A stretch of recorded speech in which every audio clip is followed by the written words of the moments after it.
The Moluccan cockatoo can scream up to 129 decibels, which is about the same as a 747 jet.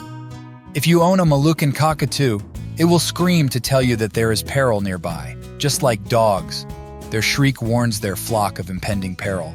They also have a morning and evening ritual of calling for 25 minutes at a time.